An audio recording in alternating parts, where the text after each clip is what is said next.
ओम शांति। आज की अव्यक्त मुरली जिसकी मुख्य हेडिंग है तन मन धन और संबंध की शक्ति, इसकी रिवाइज डेट है 29/10/87।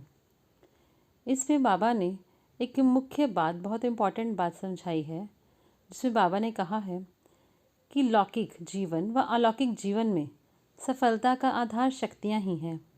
जितनी शक्तियाँ उतनी सफलता। मुख्य शक्तियाँ हैं तन की, मन की, धन की और संबंध की। चारों ही आवश्यक हैं।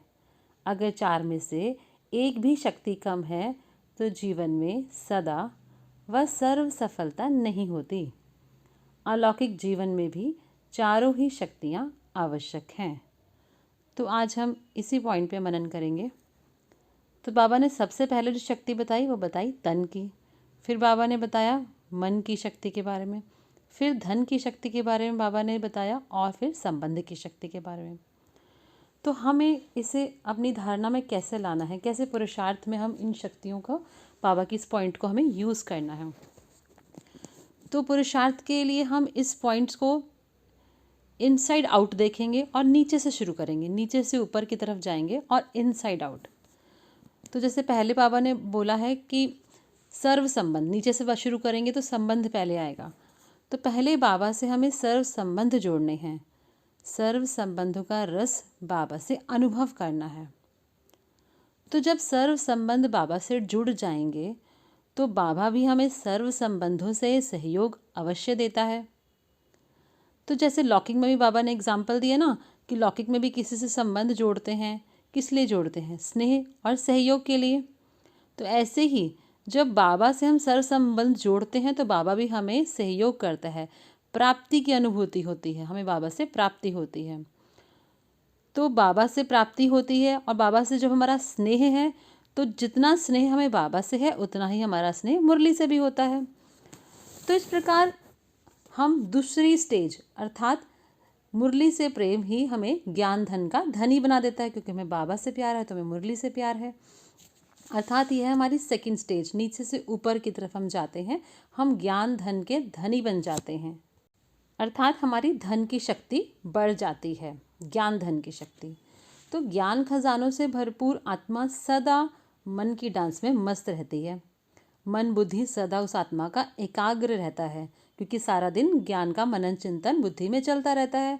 तो उसी प्रकार शुभ संकल्पों का स्टॉक जमा होता जाता है।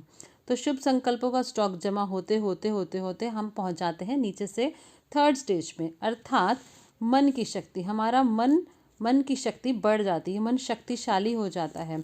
हम श्रेष्ठ संकल्पों द्वारा सिद्धि स्वरूप की स्थिति तक पहुंच जाते हैं, जिसे बाबा कहते हैं ना, मन जीते जग जीत। तो जिसका मन परमात्मा में लग जाएगा तो वह आत्मा तो शक्तिशाली होगी ही। तो नीचे से हम ऊपर की तरफ जा रहे हैं, तो लास्ट स्टेज पे अर्थात तन की शक्ति, जिसे बाबा कहते हैं आत्मा को स्वस्थ करना है, तो इनसाइड कर रहे हैं तो तन की शक्ति हमारी बढ़ती जाएगी, अर्थात आत्मा शक्तिशाली होती जाएगी।